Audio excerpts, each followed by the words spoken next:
The VGRT Gaming Podcast, episode 729, recorded on August 1st, 2024.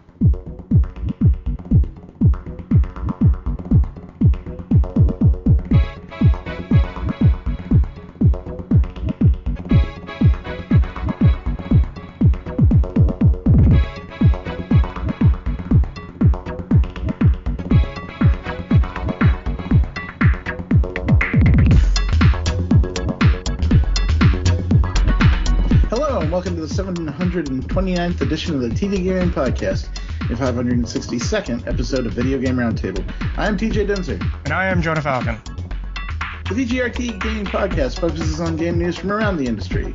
So, this is going to be a short episode. I just got back at 5 a.m. this morning.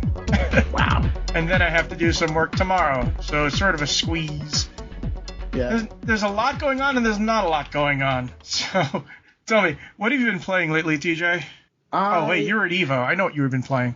Well, actually, I finally decided to take a break. After EVO, leading up to EVO, I play the hell out of fighting games that I'm competing in. So, to the point of, you have too much ice cream and you get sick of ice cream for a little bit. So after EVO, I kind of try to take a break and play other things I hadn't played. I played a game called Thank Goodness You're Here.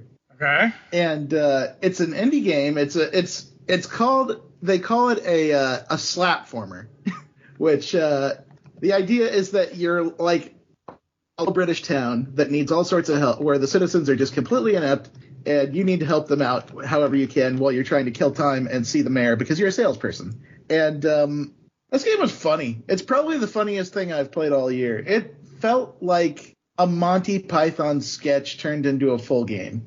And I say that with absolute enthusiasm. It was a very fun, silly game to play. It's not hard at all. There's no fail states. It's a little esoteric at sometimes, just like it doesn't always kind of tell you what to do. Parts and puns and dirty jokes. Yeah, we get it. Yeah. It was silly. It was a silly time, and I enjoyed it immensely for what it was. As for me, I rented College Football 2025. What do you think? The gameplay sucks. I think everybody loves it because of the presentation, because every single college team has their own intro with their own mascots and everything else, so it really goes up on the presentation. But the gameplay is just, I haven't tried the, run your own college yet. Right now I'm doing, what I like about the career mode is that you actually get to pick what level you're at. You don't have to be the 85, 5-star recruit that everybody loves. No, you know what I did? I picked myself as the lowest recruit, who has a 60, and he's stuck as a backup, and he has to keep on fighting these position battles just so he doesn't get knocked out into third string on a small college in Northwestern. And it's hard to get leadership when you're not playing. And in our game, Northwestern sucks. But yeah, I mean, the gameplay is But like I said, there's a lot to do in the game. I think people like that, I'm avoiding the Ultimate Team crap. I'm not doing that multiplayer stuff and, where they do all the microtransactions. So far, the single player mode doesn't seem to be compromised. But we have to understand, this has been in development a while, right? So yeah, the real test will be next year and seeing what they do with it. Do you feel like it's better or worse than what Madden is right now? It's better because the single player mode is real. It's there. It has a little bit more going on than Madden does there.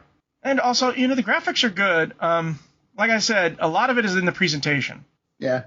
This is going to be an interesting couple months too, because Madden is about to come out next month? It looks like it's bad. Madden looks awful. And I know a lot of people have been over the moon for College Football 25. So oh yeah, here's the thing. It's the presentation, and it's the fact that gameplay isn't too much of an ass. Well, I wonder, how much does College Football 25 cannibalize Madden? I don't know. Why would you buy Madden if College Football is better? Because it has the NFL license. Sure. That's the only reason. By the way, you know what they used to do with Madden and college football, right? They used to play so that if you played college football, you could import your draft class to Madden. They did the same thing with college hoops as well for 2K, NBA 2K. I don't know if they do that here. It'll be interesting to see in Madden if you can import the players that are in college, the college football game. I doubt it, but who knows? Yeah, it'll be interesting. I've also decided to get back into No Man's Sky since it has about its billionth update, and I also have a new graphics card which can handle it. I can do the portal ray traced portal. I got a 3070 12 gigabyte, and a friend of mine said that I should get that instead of a 4070 8 gigabyte. So same production, more RAM. And what's interesting is that you can see the inner workings of each of the Portal Red buttons. You can see them. It's an interesting experience. And a lot of my games. I also did it because you know what? They fixed some of the problems in City Skylines 2, but now it's slow. It's like for some reason it can't my computer. There has to be something wrong with the programming there. Because before it was fine. Now it's like it's not as responsive to graphics. I have to turn down the resolution, which I didn't have to before, which is killing my experience of City Skylines 2 because, before all this graphics crap started popping up, I was addicted. I was really getting into it. And now I have to force myself to get back into it. Yeah. It's I'm happy that we finally got a game that's like it's deep as shit. I'm going to say right now, City Skylines 2 is deep. And it's really fun when it works, but that's the operative word, when it works. Yeah. And they have been through a roller coaster of sometimes it works, sometimes it doesn't, and sometimes they fix things and break other things at the same time. I also have been playing a lot of Against the Storm. I think I've talked about this before. It is a roguelike city builder. And once you get the hang of what you're supposed to be doing, and that is just completing the missions, getting the queen, getting the queen's favor while battling her impatience, which is sort of a timer. Once you get that out of the way and you realize you don't have to build everything, just enough, and if you can't produce it, then buy it, it is hella addicting if you're into city builders. Because I said this before, one of the main problems with Civilization is that, you have the beginning, you have the ending, but the middle is a slog. There is no middle in Against the Storm. It's, you built up your town and you pass it, good, move on to the next one. And it'll be a little bit harder. That's it. And you're trying to build outwards to grab these shards before the time runs out and you have to start the entire thing all over again. It's great. It's great. If you're into city builders and you're into roguelikes, this is a must-buy. So, yeah. I also used a $10 gift card from Xbox to get Hands of Fate 2. Heard good things about that series. Never played it. I'm going to try it at some point. Have you played Hands of Fate 2? I have. I liked that game. It's $8 right now, and I used my $10 gift certificate on it. So at some point, I'm going to check it out. I also, the funny thing is I've stopped playing Balatro because I think I've hit my ceiling for that game, and there's other people who can go further. I can't. It's I don't play endless mode yet, just because I stopped for a while and I'm still unlocking everything. But I'm still unlocking everything too. I've unlocked 4/5 of everything. Let me put it, 4/5 of the Jokers. I think even more. I think 5/6 or something like that. There are very few Jokers that I've left to unlock. So it tells you how much I've been playing that. I had been playing that game.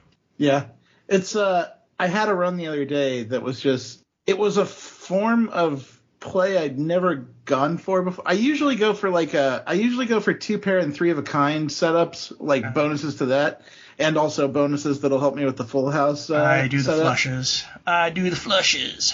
But I ended up in a setup the other day where it was like I had a Joker that gave me bonuses for every face card that scored. So did you get the Joker that says every card is a face card? If you had that, you might have gone deeper, wouldn't you? I got the one that makes it so that every face card scores a bonus, and the bonus on the first face card that scores is doubled. Like everything that it scores is doubled.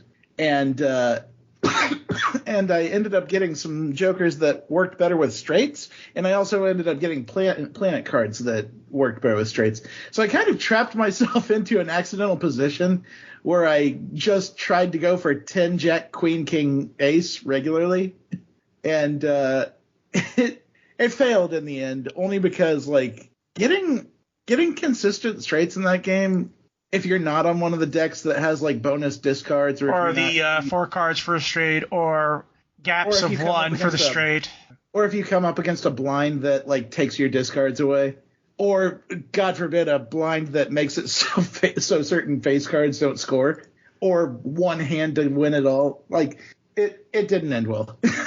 I still don't know how I got that run very early in the game that got me into 100 million. I have no idea how I did that. And that was like after a week play, all of a sudden I got this one thing and it's boom, boom, boom, multiply, just 100 million. And I only was working with a regular deck, you know? He was working with the red deck, but yeah. Yeah, like I think right now my favorite is the yellow deck, just because the extra money means that you just get to buy everything in the shop every time you clear a blind, and you have enough money to just like re-roll the shop if you don't like what you see. But yeah, I still need to unlock everything. I'm still working toward. I need to unlock all the bonus decks, and then I need to play some of the bonus decks, and then I need to play the higher. What is it? The difficulty levels. I forget what they're called. Yeah, I got the they're additional decks. Also the colors, white, red, black. Right. Like that's what I was talking about, the white, red. Well, when you beat a run with a deck, it unlocks a higher level. Like green, and I think the green is the first one you get. That's no wait. Anyways, yeah, I know what you're talking about. Same deck, but different things. Yeah. Electro might be up there on my Game of the Year list this year, just because. Electro came out in 2023, dear. No way. Hold on. Yes, it did. You're absolutely wrong on that. I'm certain of it. Yep, February 24th. Oh, really? It did come out this year. Yes, I was like, no way. But that will be up there on my Game of the Year list, and especially on my Indies list, because that game is so relaxing. I love ending a day and just taking a run at that game. It already has its first imitator with it, which is doing blackjack, but it's a different kind of game. In the blackjack game, it's basically a combat game more than deck building. Oh, it's deck building, but it's more combat. You're fighting other people with the. It's also interesting. I played the I forgot the name of it. It's interesting. I played the demo. So I forgot. I've been playing a game called Cryptmaster. Yeah. Yeah. So that is a spelling game in which you're in a dungeon and you have to unlock stuff. You have to unlock their abilities because they gives you certain hints, and you win letters that say, zap. Yeah. And it says, yes, zap. So every time you do a word, it checks to see if you either unlock an ability or a memory. There's word puzzles. There's word games in it. I think it's still in early access. Yeah, I don't know much about that one. Oh, no, it's not in early. It's been released. So yeah, Cryptmaster is fun. You should try it out.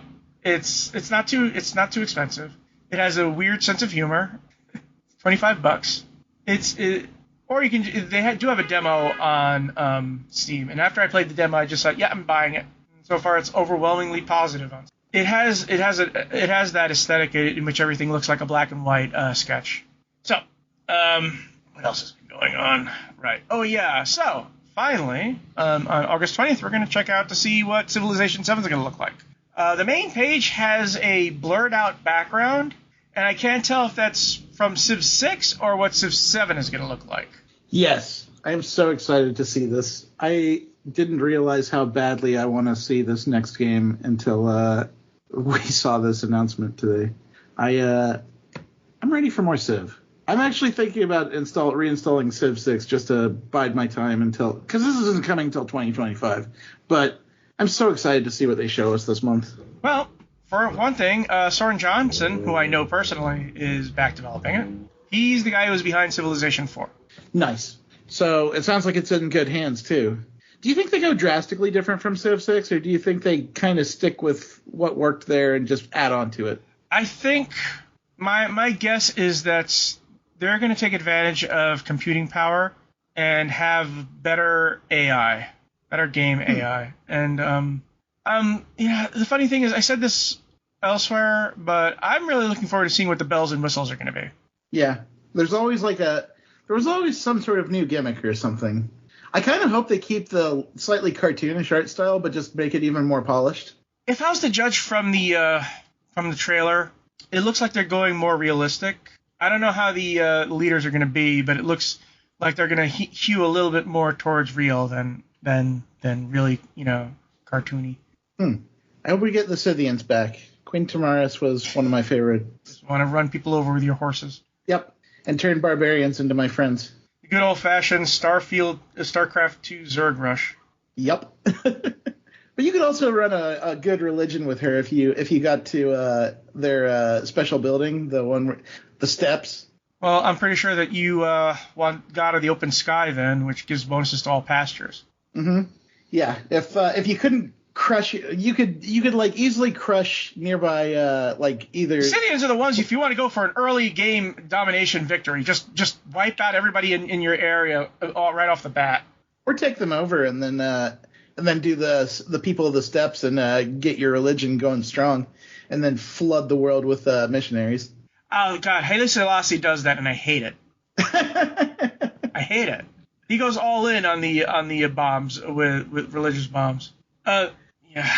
Speaking of 4X, Sins of a Solar Empire 2 is coming to Steam, and I didn't even know it was out because of the Epic exclusivity. I might even own it, but I didn't even know that Sins of a Solar Empire 2 was available, was even released. No, I didn't know that either. I bet I own it already. I'm going to have to check. So for those who don't know, Sins of Solar Empire is Stellaris before Stellaris, except it's more of an RTS. It's more like Homeworld than it is Stellaris. That sounds dope. I like Stellaris, so I'd probably like that. And then we have the bummer, more recent news of the firings at Bungie. We all knew it was coming. Bungie and Sony are turning out to be a match made in hell. And all because they had to react to Microsoft getting Activision Blizzard. Yeah. It seemed like, they got well, let's get Bungie. It sounds good, doesn't it? And Bungie says, no, we want to be partners. We don't want to be owned by you. Yeah.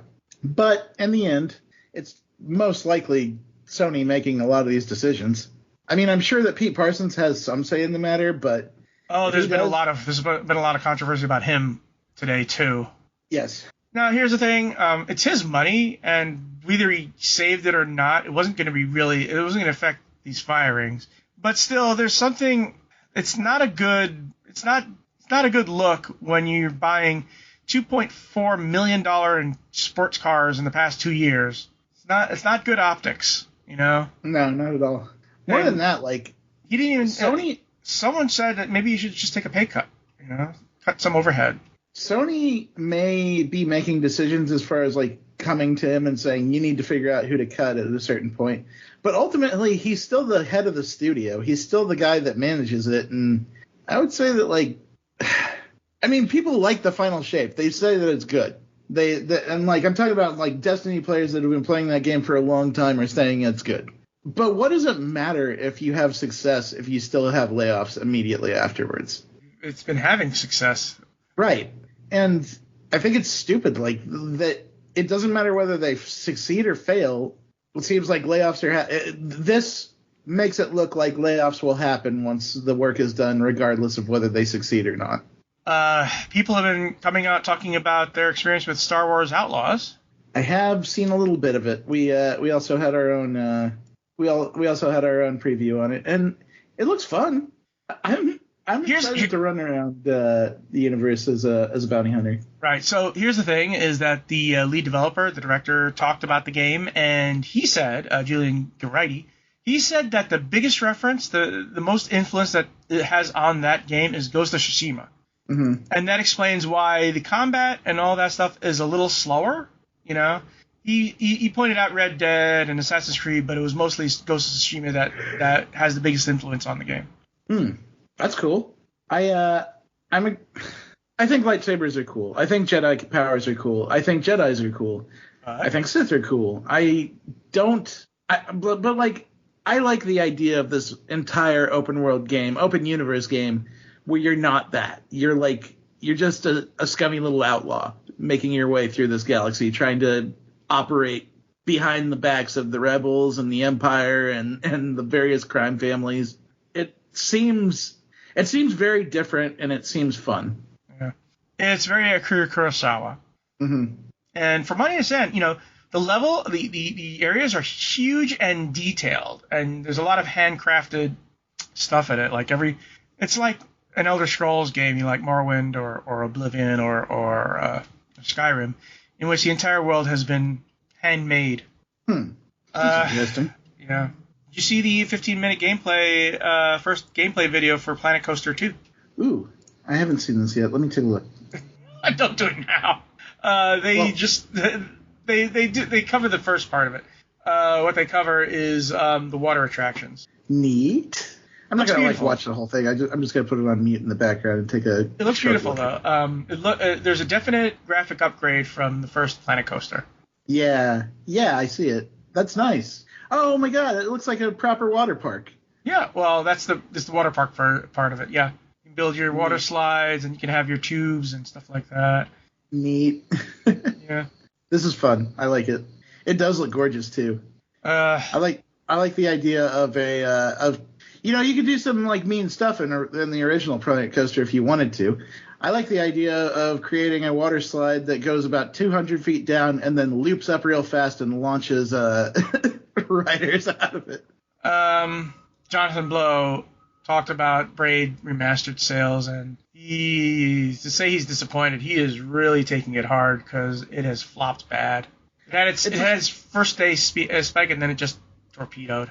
It's a strange thing too, because I do not remember seeing much, if any, advertising about this game outside of the announcement and the day that it was released.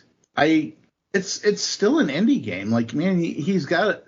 I don't know what he expected out of it, but it's also a re-release of an indie game. Yeah, but it is an anniversary edition, and it is a significant upgrade in graphics and looks and all that stuff. And you can click to obviously you can click to see the original games. I love it. But then again, I bought Braid first day as well, and I remember, here's the thing, back with Xbox Live Arcade, every single game had to have a demo, every single one. So I tried the demo.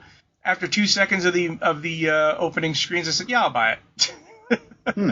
I haven't finished it this time. I've been doing so many things, but it is still really engaging, and I know the soundtrack because I have the soundtrack, so it's sort of like the soundtrack is an old friend.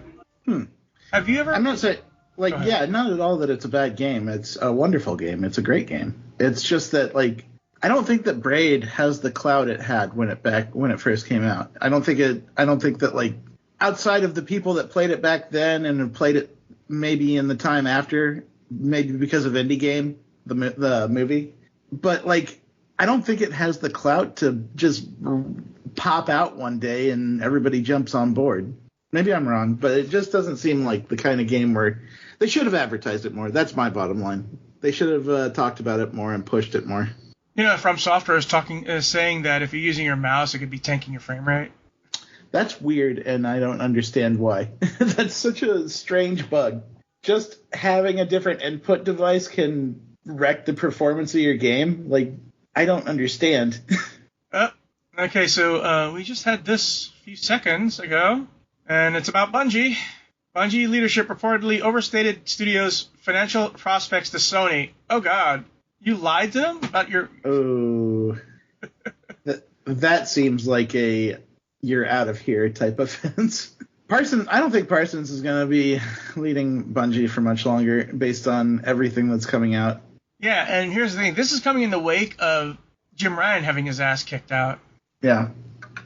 So it's a perfect storm of stupid. That's what I'm just going to say. I mean, the only bad thing you could say about Bungie before was that they're constantly late. Mm-hmm. They're very bad at schedules.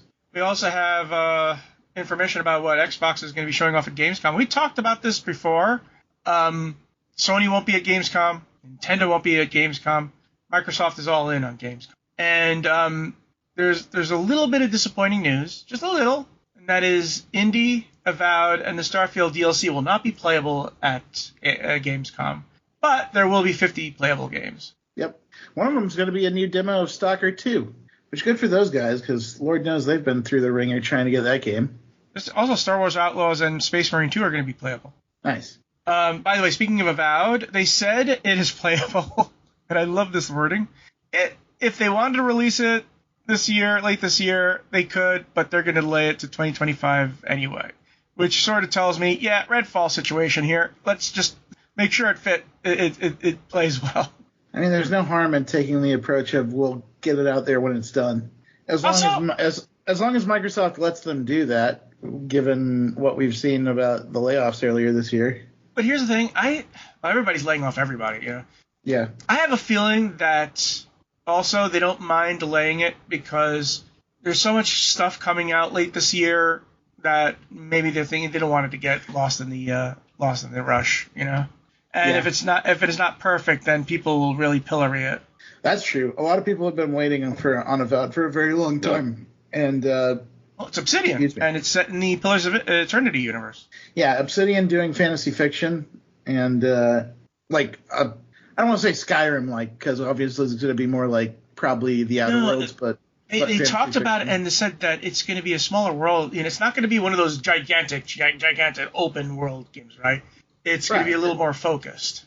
It's going to be a bit more like the Outer Worlds, from what I understand. Adamfall will be there, though. Which one? Adamfall. Oh, I don't know. You saw it. Adamfall? Adamfall. Survival action game. It's basically Doctor Who, except the apocalypse. Oh, yeah, this one does look fun. You even have the red telephone thing there. Rebellion? Oh, you know what? I got to find out. You know, a game I really want to see is if an Exiles game is going to be playing there. The Clockwork game, you know, the one that's basically their version of Bioshock Infinite. Clockwork Revolution. Yeah, Clockwork. I'm looking forward to that one because it's like In Exile and Brian Fargo are saying, "Let me show you how to do Bioshock Infinite." Because here's the thing: can you tell the difference between it? Really, the difference between it and Bioshock Infinite? Really? Yeah. No. I mean, yeah. I don't think there's any vigors or stuff like that in it, but I would say I can only tell the difference in that it looks pretty good. Brian Fargo really hasn't released a stinker. I mean, the closest he's come was Wasteland 2, and that's about it. And that's only because the gameplay balance in that game was horrible. Yeah, that game's not even all that bad. It's just hard as fuck. It has the same problem as Fallout 2, where it takes very, very specific decisions to get out of the beginning of the game and not die all the time. Yeah. Oh, that spider? Guess what? You died. Yep.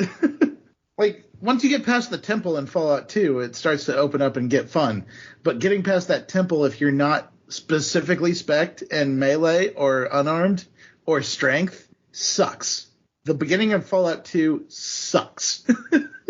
So the beginning of Wasteland 2 sucks too. So. Mm-hmm. You know, with Indiana Jones and the Great Circle, you know what? I'm at the point I just want to see a cutscene. I just want to see more cutscenes because Troy Baker is doing such a great job, and it looks like such a fun movie, even if you don't have any gameplay, that I just want to see more of it, you know? Yeah. I mean, you can tell that you got some writers there who really know Indiana Jones and really can mimic the Steven Spielberg feel. Because you watch both trailers, right? They feel like a movie. They feel like a Steven Spielberg directed movie. Yeah, that game looks like it's going to be a blast. I'll say this about machine games. They know how to mix good cinematics into a proper first-person shooter. Oh, geez. Well, they had to reinvent the guy, Wolfenstein, which is one off from Rip and Tear, you know? Yeah, but they look like they're doing a awesome job. They even have the comedy of Indiana Jones locked down, and that was surprising to see, but I'm into it. I love the freaking German guy that mocks him about American cartoons. Trains. The cartoons. Yeah, American train cartoons. Yeah, but here's the thing: is that they do the physical comedy, which is harder to do. You know that's in an Indiana Jones film. Yeah, they're doing a great job with it. I can't wait to see more. That's probably one of the ones I'm most excited about out of all of Bethesda. I'm also looking forward to seeing what Our History Untold is, too. They're going to be showing that off.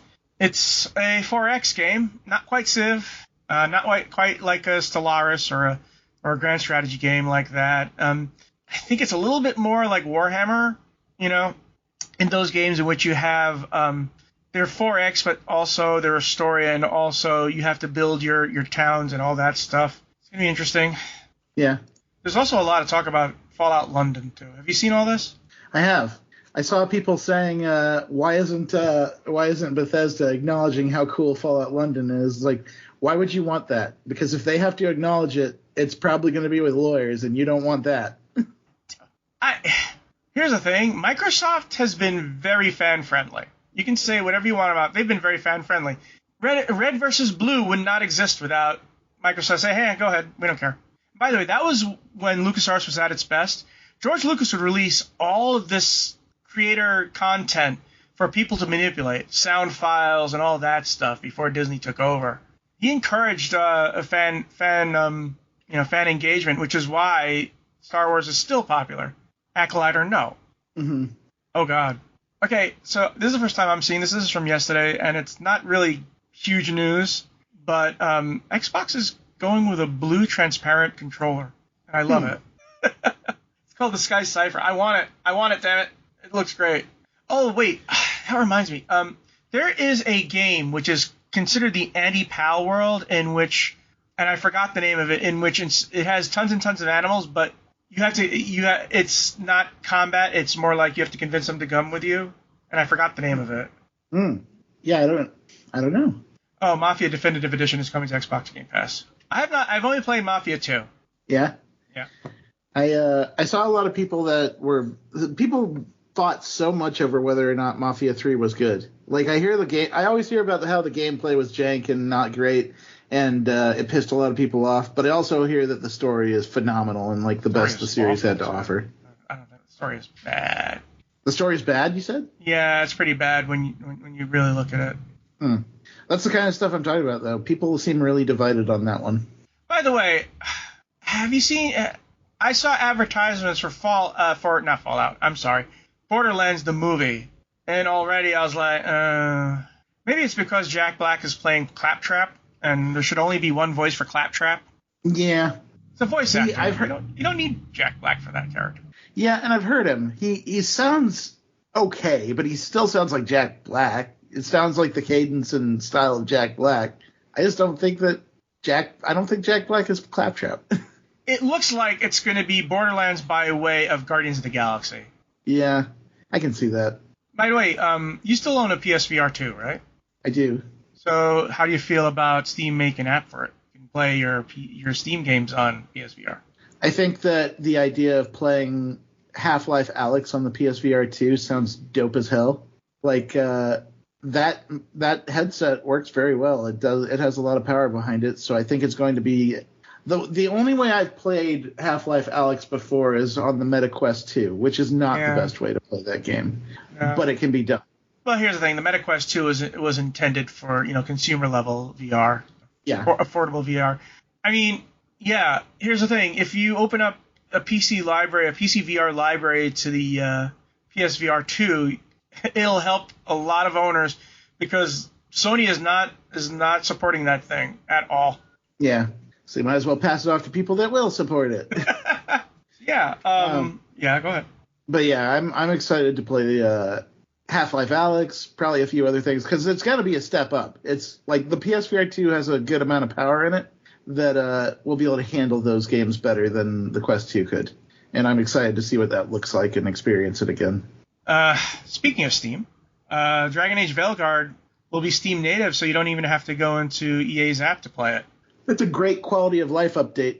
They should have been doing that for a longer period of time than just now. But here's the question: what about the what do they call it? Dragon Tower? What, that thing in which you had to input all your stuff to import your save files or customize a save file for Inquisition?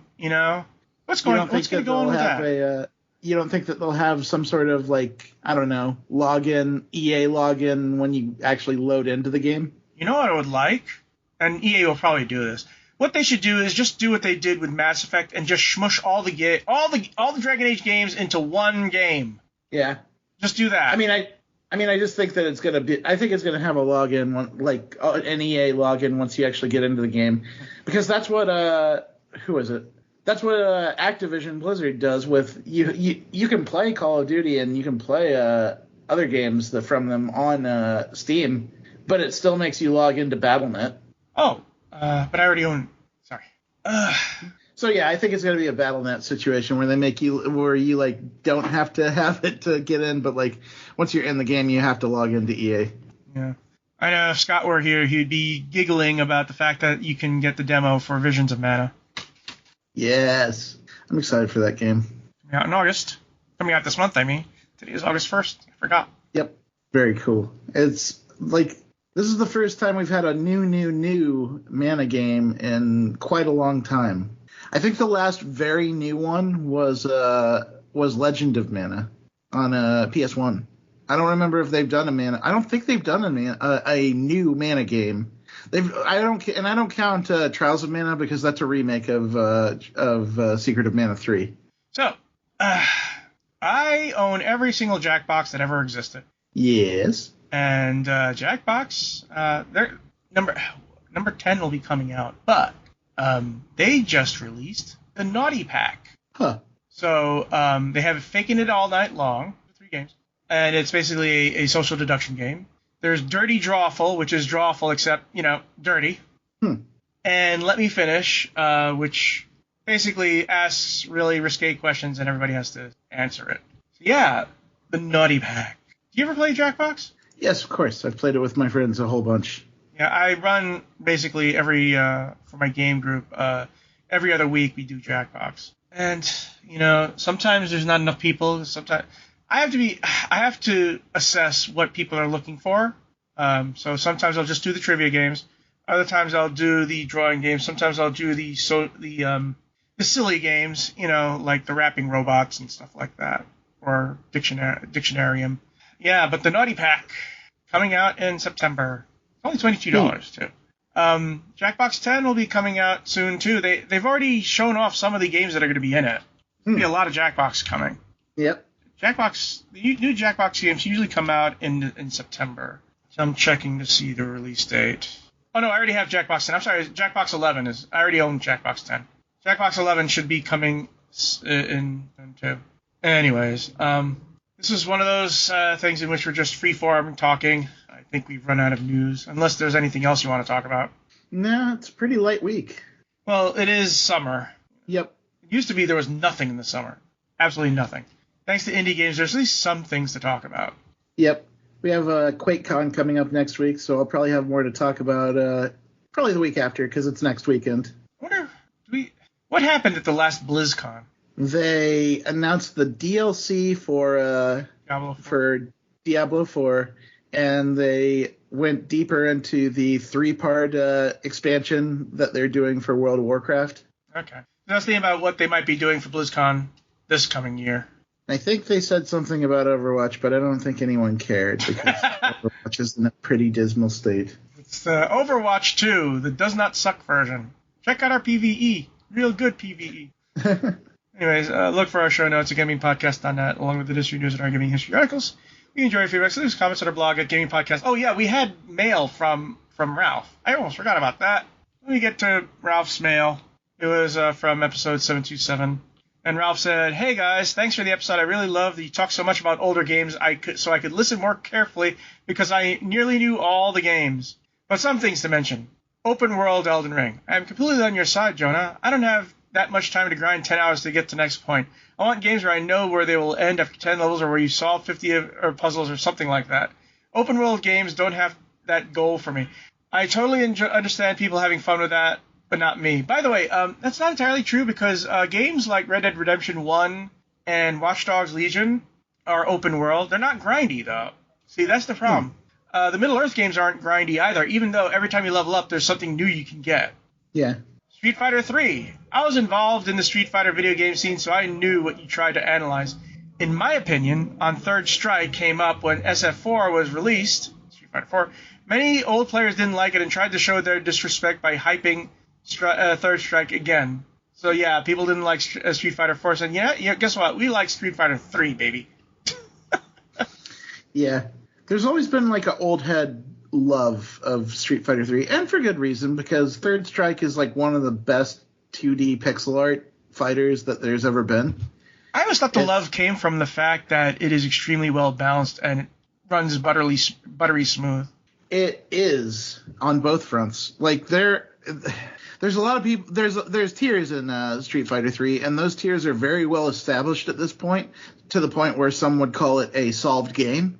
But well, so is chess, quote unquote, solved. Right. But there's still room for player creativity, and we saw that at Evo because people like a Hugo got into the top 8, and he was fun as hell to watch. This guy's 41 years old and doing full splits on the stage when he was winning. Like, I don't know if you saw it at all, but like this guy Hayo, he was just energetic as all hell, had a really funny attitude. He played Hugo, who was like the grappler of Street Fighter 3. And this guy was up there like jumping into the air, doing the running man. He was like he turned his chair around and put his stick on the chair seat and then just sat down and just did a full set of splits while he was playing the game. And it was just so odd, but so fun to watch. Like, the guy had hilarious energy. And he was a kick-ass player. Imagine if he tried even harder and just concentrated on playing. I don't know. I think the guy made a lot of fans at Evo. I think a lot of people had fun watching him. And he got to the top 6, so he got a piece of the pot. Hard mode, easy mode achievements. I think it's hard for developers to find the best way between not too easy but hard enough not to get bored. Sometimes I like to change the difficulty, but sometimes I don't feel like I don't want to have the choice because I want to play the game how it was intended to be by the developers. Achievements, sometimes I try to get them, sometimes I don't care. It just depends on the game. It's nice because when you don't need them, they don't change the game itself, but if you really want to, you can play the game a different way, aka meta. So I think it's a nice thing and it's a nice addition. And here's the thing. Every time I do something strange and an achievement comes up for it, it's like the game knows my mind. It read my mind. I was thinking that would be a good achievement, and the developer said, yeah, that is a good achievement. Yeah, that's fun. Eric Eckstein has like 400,000 achievement points. What do you do, Eric? And I know he doesn't cheat. I remember there were a lot of cheaters for achievement points, but Eric does not cheat. I think, Jesus Christ, where do you get the time for that? I'm approaching 150,000 achievement points, and I've been getting them since the Xbox 360. So, thanks again, and please stay healthy and enjoy life, Ralph. Will do. Anyways. Thank you for the feedback. Yeah. Anyways, we enjoy your feedback, as I just said. So leave comments on our blog, which you did. And also hit us up at facebook.com/gamingpodcast. Subscribe to us on iTunes and leave some iTunes comments. I've been finding our podcast on the strangest places. Because since we're on iTunes, it's sort of like everybody else hooks into it. So I had Ralph rate our thing on other sites. It was weird. Just look up Video Game Roundtable or Video Game Roundtable podcast. You'll see a lot of weird podcast hosting sites. We had more people downloading the episodes, and it's all your fault. And by you I mean you who are listening.